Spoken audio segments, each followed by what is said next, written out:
Welcome to Make a Difference with RJ channel.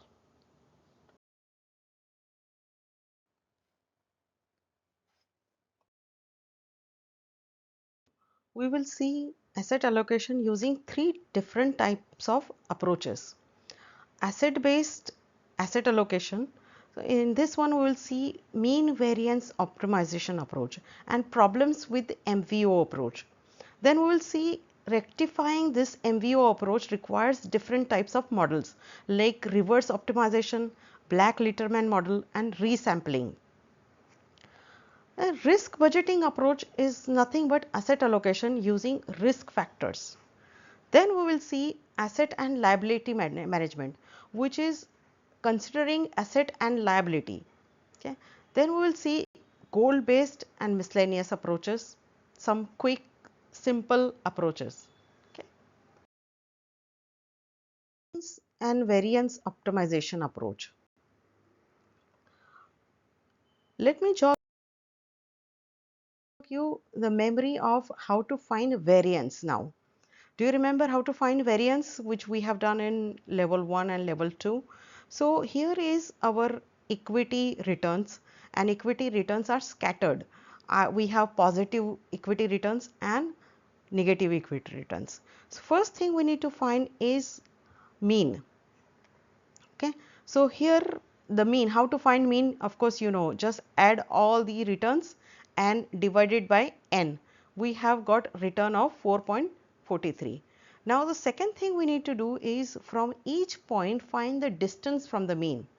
So we have these different distances, square all these distances and divided it by n minus 1. Why n minus 1? Because we have sample statistics which is less than 30 data points. So that is why we have the formula for the variance is 1 divided by n minus 1 and sum of all the squared distances. Okay. So here is our variance of equity. It is 28.10. What does it show? It actually shows that data point is quite scattered, but I don't know the strength of scattering. Okay. So now let's go to the different variance. Let's find out the variance of bond. Now here I have the data points, different data points. Again, how to find the mean? Just find a mean by adding and dividing it by n. Then take the square distances, add all the square distances, divided by n minus 1, and we have variance of bond, which is 13.82. So remember, the variance of equity was greater than bond. What does it show? It shows that our variance of the equity returns are more scattered than bond. Okay. Now let's find out the covariances. So we have now two different returns, equity return and bond return. Okay, how to find the covariance of it? Now I have the variance of equity, I have the variance of bond. Now how to find the covariance? So again we have a mean. From the mean we take distances. So let's take the distance of last point, 37 minus 4.43, then bond distance 22 minus 4.71, and multiply by both of them, multiply these both the distances for the same data point, and you know we have to sum them and divide it by n minus 1. We have got the covariances. So here I have the covariance. The covariance between equity and bond is 385.5. It could be from minus infinity to plus infinity. But what does it show? So if I have the covariance positive, that means equity and bond both returns are moving together. If it is negative, then they are negatively related. But it does not show anything else. It does not show the strength. Now we are going to use this covariance and the variance to create the variance and covariance matrix. In variance optimization work, we have return of equity, return of bond. How did we get this? We forecasted using CME.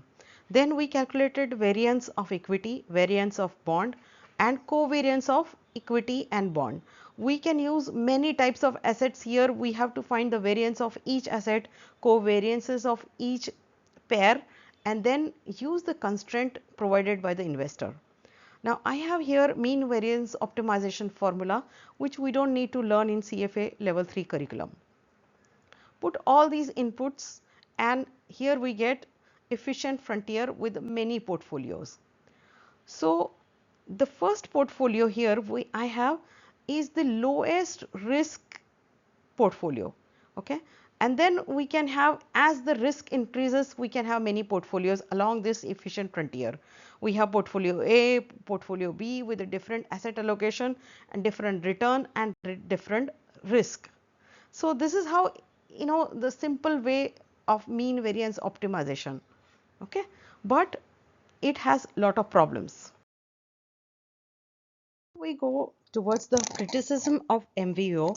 First of all, let's look at how do we choose the portfolio for my investor. Which portfolio should I choose? Should I choose this minimum risk portfolio, or should I choose the portfolio A, portfolio B? How should I choose this? If the investor says I want the minimum risk portfolio, then it's easy. I can just use this red portfolio. But if the investor says that I want to have more risk, I'm a more risk averse person, then should I choose portfolio A or portfolio B? How to find out the best portfolio for our investor? So here comes utility maximization function formula. How does this work? We have the expected return and minus 0.05 lambda and risk variance. This lambda is investor's risk aversion coefficient. If lambda is 4, then investor is average risk averse. If the lambda is 2, then investor is risk averse. So as the lambda decreases, the investor becomes more and more risk averse, and lambda is increasing, then investor is risk seeker. So as you see, lambda increases means investor is willing to take more risk. So let us take an example of our risk averse investor with a lambda of 5. This person is a little bit more risk averse, so doesn't want a minimum risk portfolio, which is a red dot. So now should I choose portfolio A or B? Both portfolio have different return and different risk. Our portfolio A has 12% return and 9% risk, and portfolio B has 15% return and 19% risk. So let us use the utility maximization function and find out which is the best portfolio for this investor. So using this formula, I'm using a decimal point here. So 0.12 minus 0.5 multiplied by lambda, which is 5, and our risk is 9%. Now to find the variance, we need to square it. So 0.09 multiplied by 0.09 is 0.0081, and I get the utility maximization function as 9.97% for the portfolio A. Use the same thing for the portfolio B, 0.15, and I have the risk variance now 0.036 because the risk is very high, 19%, and I get the return utility maximization function of 5.97. So which is best? Now the clear winner here is portfolio A with the 9.97 as a utility maximization function. So this is how we use the utility maximization function to find out which portfolio is best for our investor. Is the most common approach for asset allocation, but it has problems. First problem is garbage in and garbage out. If our input is not good, then output will also be bad. Why? Because our input we have estimated and the probability of input not good is higher. And second is, as we go high in efficient frontier, then MVO creates portfolio with a concentrated asset allocation to risky assets. Third is MVO looks at only return and risk and considers that both have normal distribution. But in real life, many assets do not have normal distribution. Fourth is risk diversification. Many assets have overlapping risk. For example, equity and bond both have inflation risk, and MVO does not consider this. Fifth is it ignores liability. MVO only considers assets. And the last is MVO does not take into account of cash inflows and cash outflows. It considers only single period time frame. So now next we will look at different models to eliminate these problems from MVO. Optimization solves our first two problems, garbage in and garbage out, and asset concentration problem. So what is happening here is we have input which we have created, our return and risk, and there could be error in it. Also asset concentration problem where MVO considers a risky asset and allocates more towards risky asset. So what do we do here?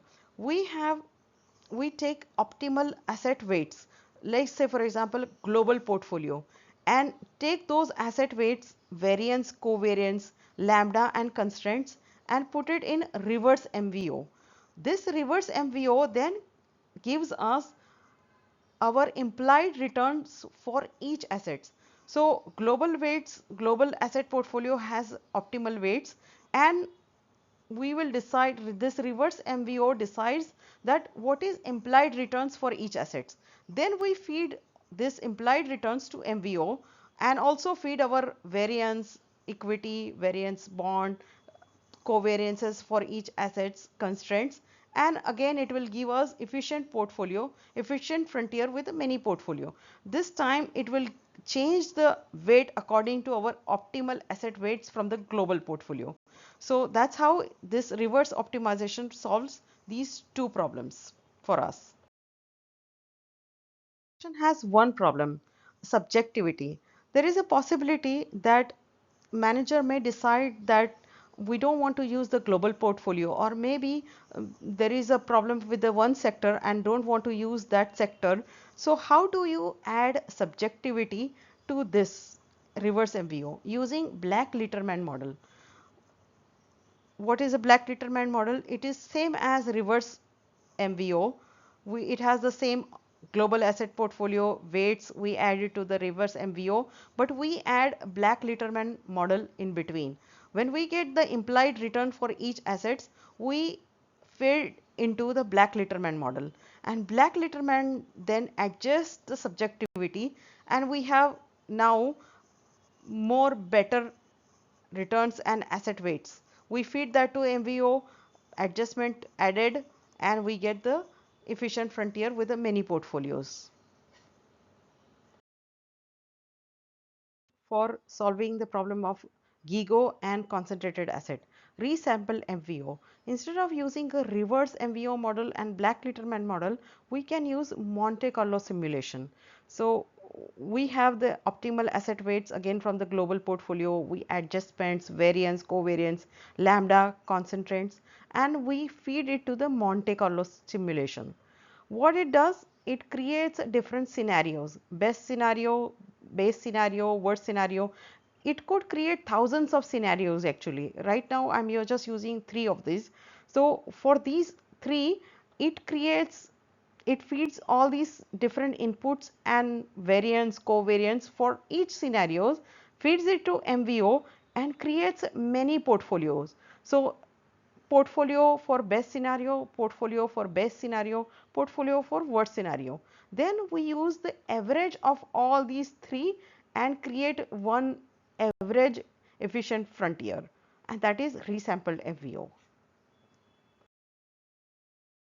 Third problem is skewness and kurtosis problem. As we said that MVO considers that all the inputs have normal distribution. But what if these normal distributions are not normal? They are non-normal distribution. Now CFA level 3 curriculum doesn't talk much about it, but you just need to remember these different types of models. For example, mean semi-variance optimization, mean conditional value at risk optimization, mean variance skewness optimization, mean variance skewness kurtosis optimization. Just remember that these different models were developed for non-normal distribution, and those could be used when we think that our input is not normal. At the three criticism and solution for those three criticism: garbage in, garbage out, and then asset concentration and non-normal distribution. Now we are going to look at the last criticism, time frame, single time frame model, but we'll ignore the fourth and fifth one, which is a risk diversification and a liability, consideration of the liability. All those two problems we'll solve in a later part of the video. This Monte Carlo simulation is used for problem of single time frame, because MVO does not consider the single time frame. If we have the multiple time frame, multiple cash inflows and cash outflows, how do we solve this problem for the MVO? Now, first of all, let's look at how does the Monte Carlo simulation work actually. What we need to do is we need to define the model. Then we have identify uncertain inputs. We generate the random samples and run simulation. It will create a thousands of different iteration, and outcome will come out of that. Then we analyze and we take the average value of that. But this is actually not a very good way of showing this. Let's take an example and let's see how the Monte Carlo simulation works. So let's say you want to forecast the future value of investment portfolio over 1 year. First, we will see the single time frame, and then we will consider the multiple time frame problem. So the portfolio currently is valued at $100,000, invested in a combination of stocks and bonds. You assume that portfolio has annual expected return of 8% with a standard deviation of 15%, meaning the returns could fluctuate. So I'm not sure about the expected return of 8%. I'm not sure about the standard deviation of 15%. So how do we use the MCS model? So define the model. Here I have defined the model that future value of my portfolio is equal to current value plus into multiplied by 1 plus annual return. So this is a very easy future value. We know how to calculate the future value. We just add the interest for each period into the current value and we get the future value. Now identify uncertain inputs. So here I have identified the uncertain inputs as a return and standard deviation. These two inputs I'm not sure about. I'm not sure whether this is going to give me return of 8% and the standard deviation of 15%. So my Monte Carlo solution, this will give me 10,000 times return and standard deviation iteration, and it will give me 10,000 future values. Then using these 10,000 future values, I can have mean future value and probability of loss and 5% value at risk. So this is how MCS work for the single frame model. Now let's look at the multiple time frame.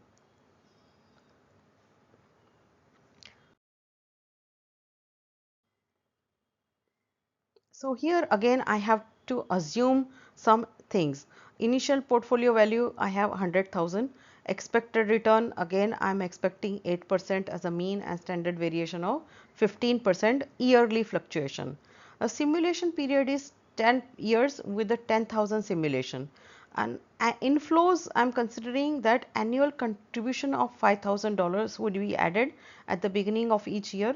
Outflow, annual withdrawal of 2000 subtracted at the end of each year. And let's look at our definition.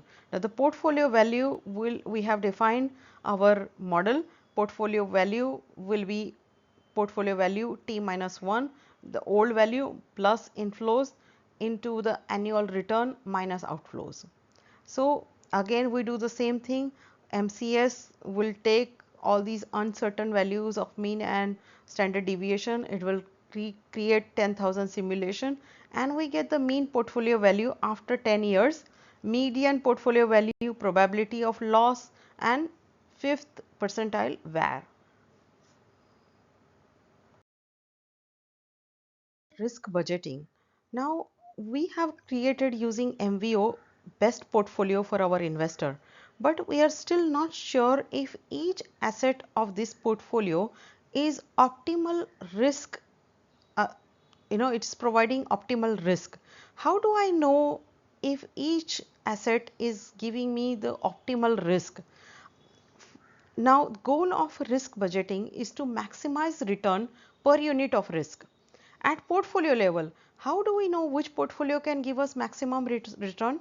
We use a Sharpe ratio for that. So, Sharpe ratio is nothing but the excess return of the portfolio divided by the standard deviation of the portfolio. And the maximum Sharpe ratio will give us maximum return for risk. Now at asset level, how do we know if each asset allocation to portfolio is optimal? We use the formula of excess return to MCTR ratio. Now MCTR is nothing but the marginal contribution to total risk. It is used to identify what happens to risk if we change individual asset allocation. Okay, so it gives us a marginal contribution, and to identify optimal asset allocation we use MCTR, and also to develop a risk budget. Let us look at the example of MCTR now.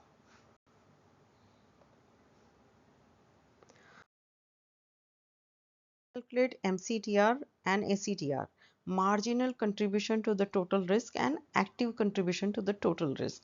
Here the given portfolio has two assets, equity and bond, with the weight 60% coming from equity, 40% bond, and excess return of the equity on the top of risk free return is 8%, and the bond is giving me excess return of 4%.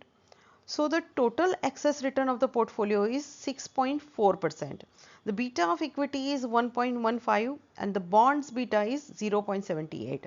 Now it is given that the standard deviation of this portfolio is 13%. So what is the Sharpe ratio of this portfolio? Excess return divided by risk, which is 0.492. Now this is my Sharpe ratio. How do I know that each asset, equity and bond, is giving me the optimal risk budget? First let's calculate the MCTR. The MCTR is calculated by taking the total risk of the portfolio multiplied by beta. So here I have 13% multiplied by 1.15 and it's giving me 15%. The same thing with the bond, 13% multiplied by 0.78 and gives me 10%. What does this MCR tell me? Actually it tells me the marginal contribution added to the risk. So that means if I increase the equity weight by 10%, then total risk will be added to the portfolio by 1.5%. And the same thing with the bond. If I increase the bond 10% weight, then risk will be added as a 1%. Why is that? 10% divided by the 10 is going to give me 1% excess risk on the portfolio. Now how do I calculate the active contribution to the total risk? It is 13% is the total risk, 60% is coming from equity, 40% from the bond. So I just divide this 13% into 60% and 40%, and that is going to give me the ACTR, that is 8.97 and 4.07. That means each asset is giving me the risk of equity is giving me 69% risk and bond is giving me 31.2% risk. But is it optimal?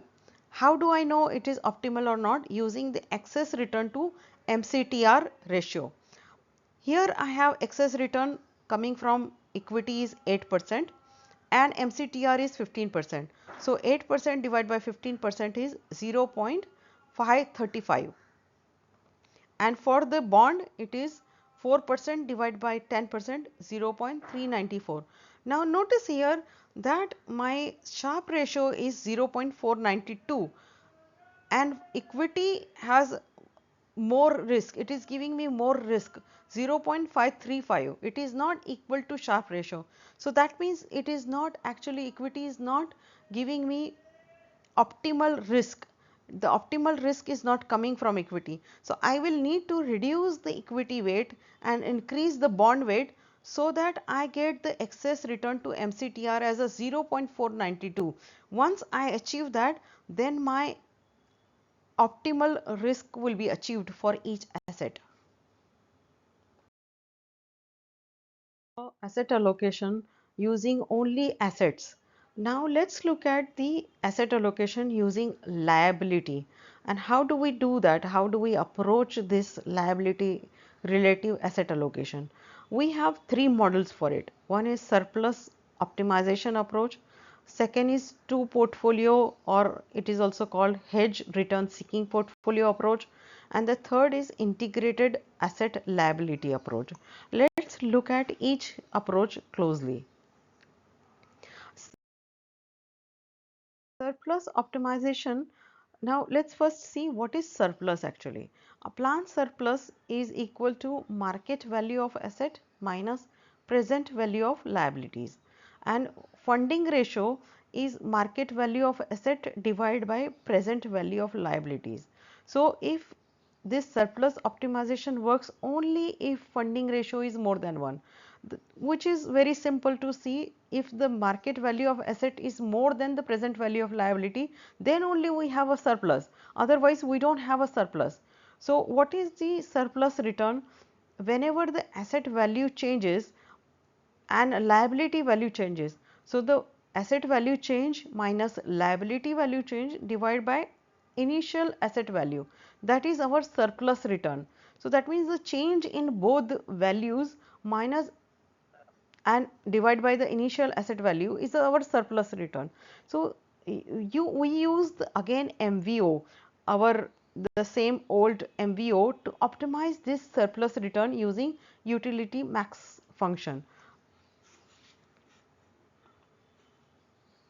So let's see this with the one example. We have a scenario where suppose a pension fund has the following balance sheet. It has asset of 100 million, which is invested in a mix of equities and bonds, liability of 90 million representing the present value of future pension payments. The surplus is asset minus liabilities, which is 10 million. Now what is the surplus objective? It should grow more than the liability growth. This is a very simple funda, that our surplus of 10 million should grow more than the liability growth. So estimate the liability growth. If the optimized portfolio achieves 5% return and liability grow at 2%, then our surplus return would be 5 minus 2, which is 3% return. So we need to optimize it, our portfolio of this 10 million, in such a way that our return of this asset should be more than the liability growth.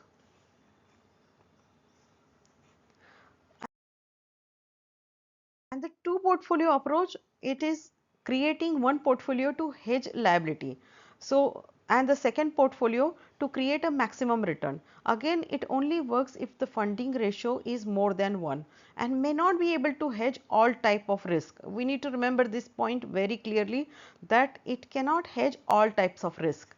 Now let's look at the example.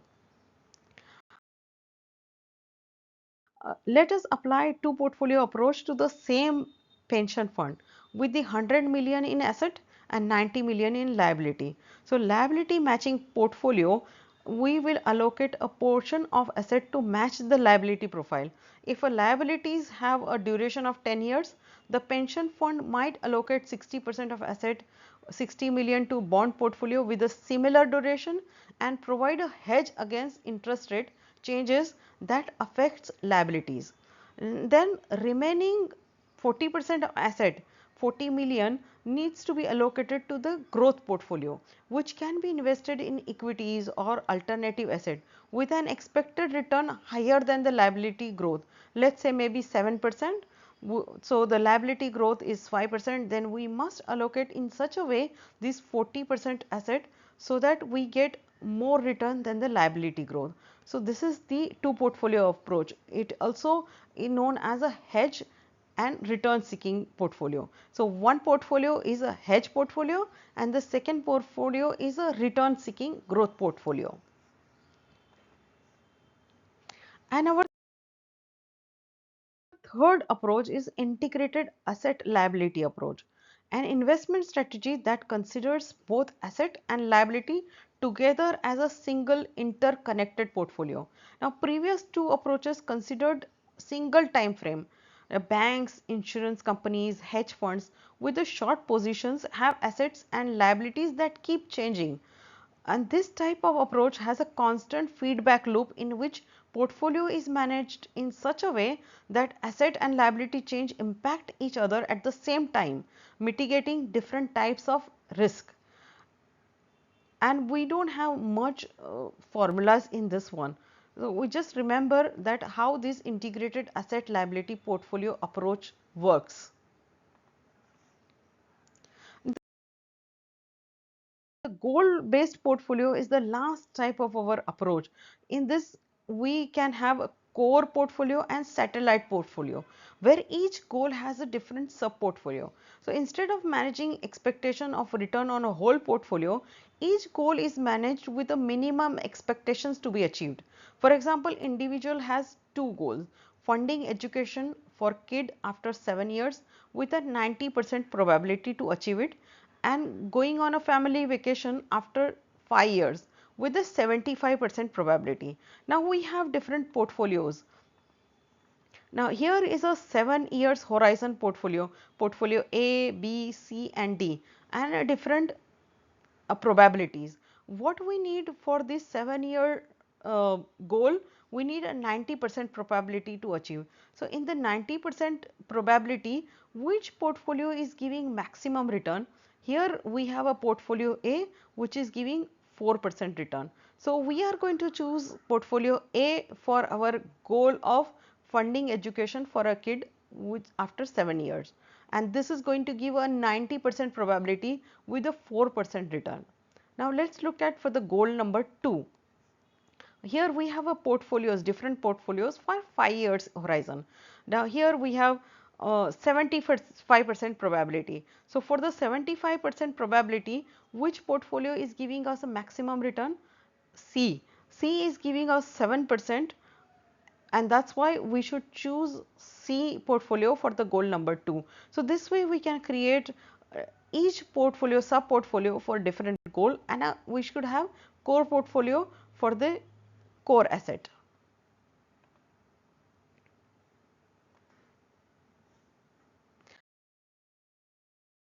And then we have the last one is heuristic approach, or we can say a quick approach for creating portfolios. We can have different types of one is 120 minus your age.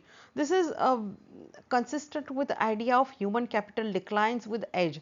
So if we have, say for example, my age is say 60 years old, so 120 minus 60, I can use 60% equity weight of my portfolio in equity. Now this 120 minus your age is assigned to the growth portfolio or equity portfolio, but it may not be optimal.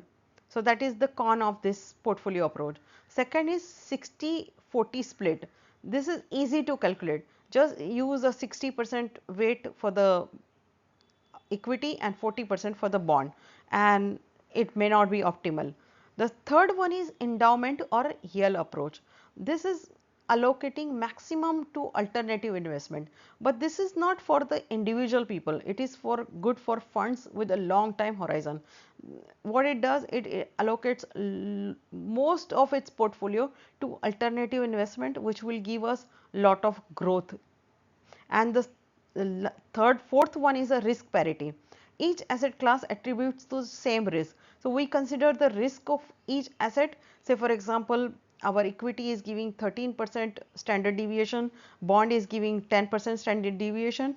We divide our weight with the risk and allocate each asset class the same risk. And the last one is 1 by n rule.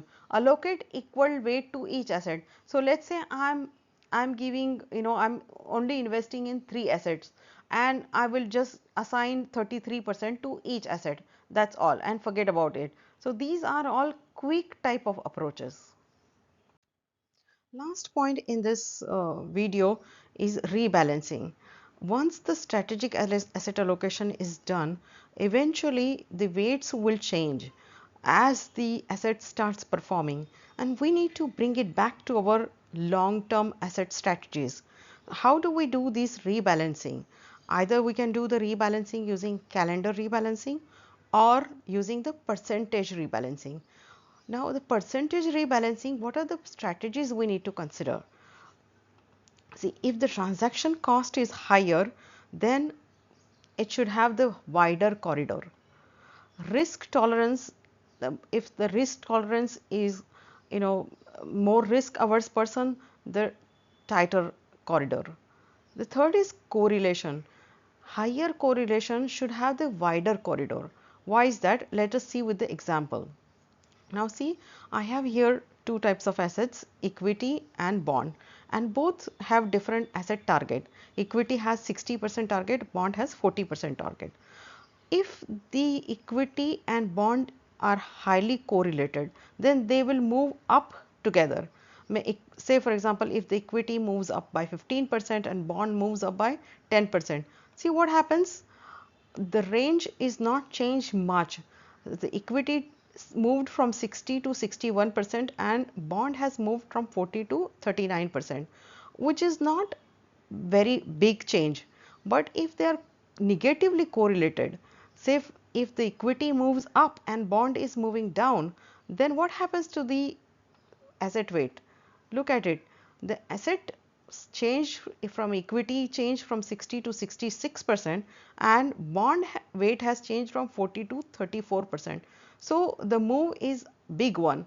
That is why if the negative correlation is there, you should keep a smaller corridor, tighter corridor, and high correlation should have the wider corridor.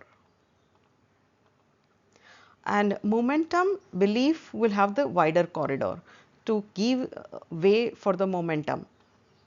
Same with the liquidity. If the liquid assets are there, then transaction cost will increase, and that is why we will have wider corridor.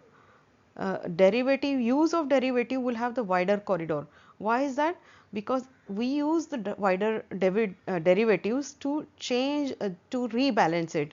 We can have short strategy whenever the market is moving up, or whenever market is moving down, we can have the put derivatives. That's why use of derivative can have the wider corridor.